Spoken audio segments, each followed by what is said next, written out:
Students ये आपका question है sine A plus B equal to sine A plus sine B, ठीक है। तो ये क्वेश्चन ट्रू और फॉल्स का है, कह रहा है क्या यह स्टेटमेंट इसके इक्वल होगा, ठीक है, ये बताना है, ठीक है। तो ऐसा हो सकता है कोई पर्टिकुलर ए और बी की आप वैल्यू लेट करें और दोनों इक्वल हो जाएं, मगर अगर कोई स्टेटमेंट अगर इक्वल है तो किसी भी एंगल पे इक्वल होना चाहिए, ऐसा नहीं पर्टिकुलर किसी एक एंगल पे इक्वल है बाकी कहीं पे भी इक्वल नहीं है, ठीक है।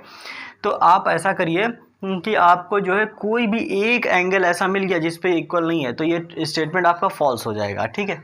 जैसे कि हम एक पुट करते हैं, क्या कर रहे हैं हम लोग, साइन ए की वैल्यू हम लेट कर रहे हैं 30 डिग्री और बी की वैल्यू लेट कर रहे हैं 60 डिग्री, ठीक है।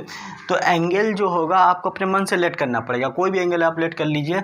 Sign 30 plus 60 equal to sine 30 plus sine 60, ठीक है।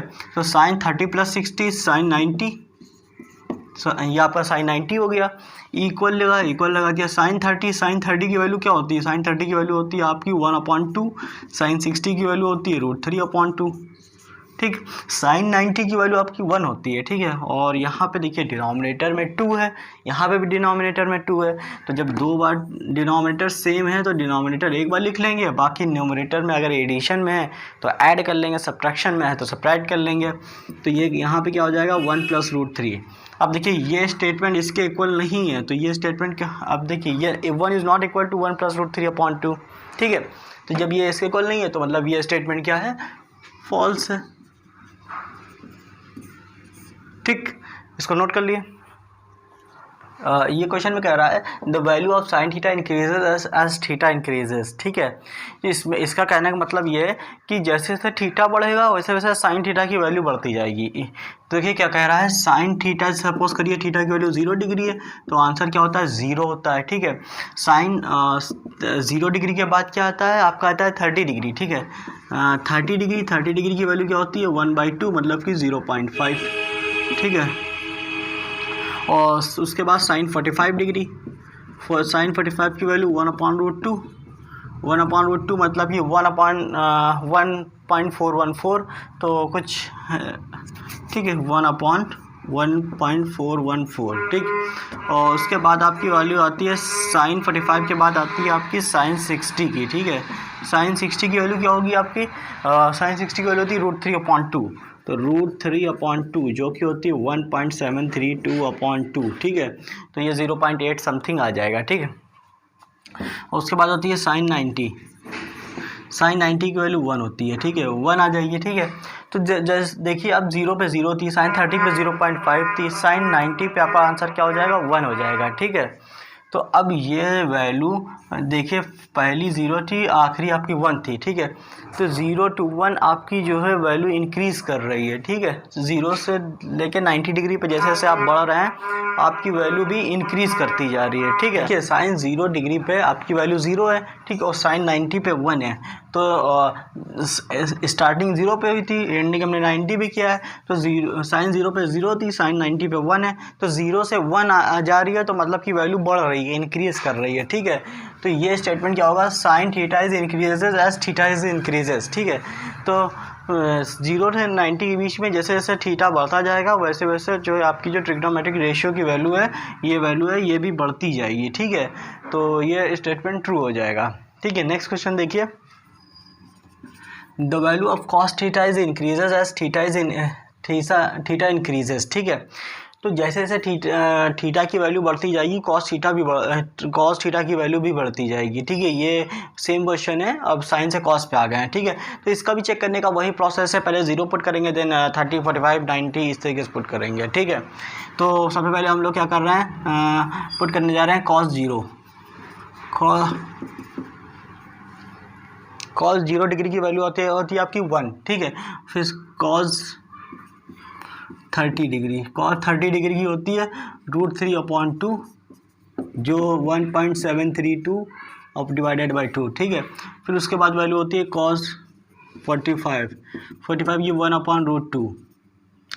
उसके बाद cos 45 के बाद होती है cos 60 cos 60 की वैल्यू होगी आपकी 1/2।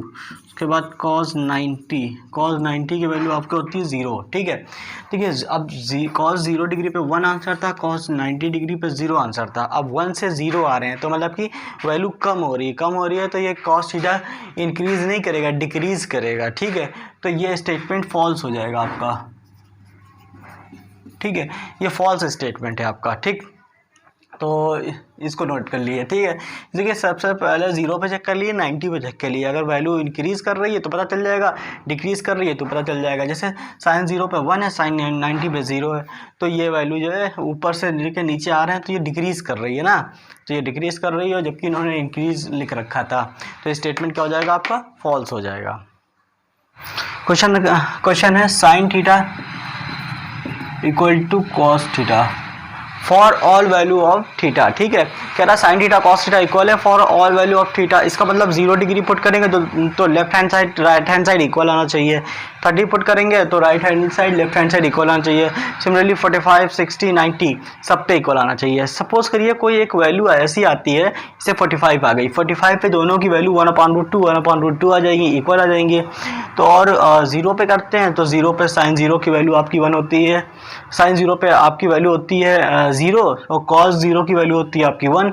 ठीक है, तो एक पे आपका जो है इक्वल आ रहा है, दूसरे पे इक्वल नहीं आ रहा है। अगर ऐसी कंडीशन होती है तब भी ये स्टेटमेंट फॉल्स होएगा। ठीक है, जब उसने इक्वल बोल दिया है तो हर जगह इक्वल आना चाहिए। ठीक है, पर्टिकुलर ऐसा नहीं होना चाहिए कि एक पे आ रहा, दो पे नहीं आ रहा, दो पे आ रहा, एक पे नहीं आ रहा।